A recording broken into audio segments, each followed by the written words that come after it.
নমস্কার বন্ধুরা, আমার এই চ্যানেলে আপনাদের স্বাগত।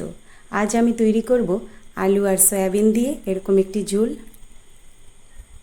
এরকম একটি রেসিপি পেতে ভিডিওটি প্রথম থেকে স্ক্রিপ্ট না করে দেখুন। তাহলে চলুন দেখে নেওয়া যাক রেসিপিটি। কড়াই গরম হয়ে গেছে, কড়াইতে তেল দিয়ে দিচ্ছি। এবার সয়াবিনগুলো দিয়ে দিচ্ছি। নুন আর হলুদ গুঁড়ো দিয়ে সয়াবিনগুলো একটু ভেজে নেব। সয়াবিন ভাজা হয়ে গেছে, এখন এগুলি আমি উঠিয়ে নেব। এবার কড়াইতে আবারও তেল দিয়ে দিলাম। এবার নুন হলুদ দিয়ে মাখানো আলুগুলি ভেজে নেব। আলুগুলো বেশ লাল লাল করে ভাজতে হবে। আলুগুলো ভাজা হয়ে গেছে, এবার আমি আলুগুলো উঠিয়ে নেব। কড়াইতে তেল দিয়ে দিলাম গোটা জিরে, দুটো শুকনো লঙ্কা আর তেজপাতা, দারচিনি।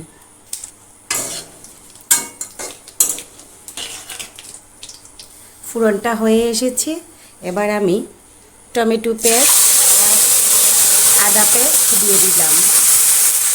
খুব ভালোভাবে কষে নেব যাতে টমেটোর কাঁচা গন্ধটা ছেড়ে যায় আর আদাটাও ভালো করে ভাজা হয়ে যায়।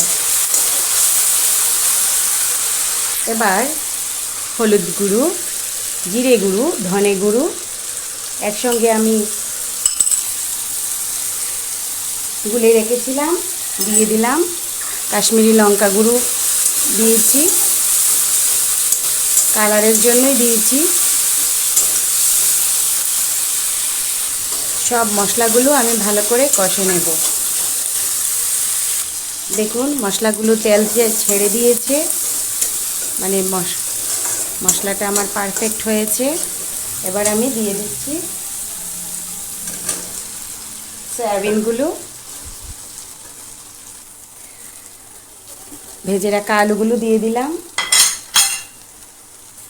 আলু সয়াবিনগুলো মশলার সাথে ভালো করে মিক্স করে নেব।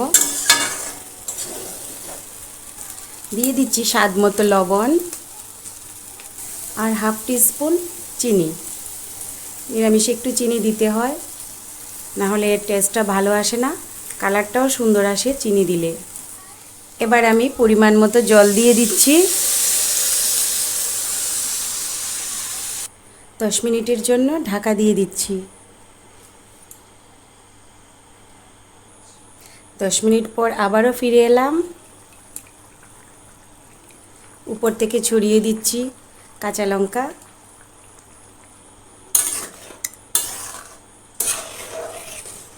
আমার এই রেসিপিটি প্রায় 60% হয়ে এসেছে। আবারও 5 মিনিটের জন্য আমি ঢাকা দিয়ে দিচ্ছি।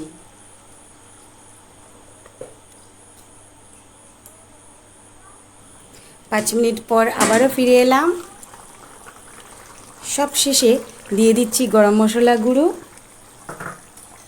আর ঘি। আমার এই রেসিপিটি যদি ভালো লেগে থাকে তাহলে চ্যানেলটিকে সাবস্ক্রাইব করে দেবেন, লাইক দিয়ে দেবেন একটি, আর শেয়ার করে নেবেন। আজ এ পর্যন্তই, দেখা হচ্ছে পরবর্তী ভিডিওতে।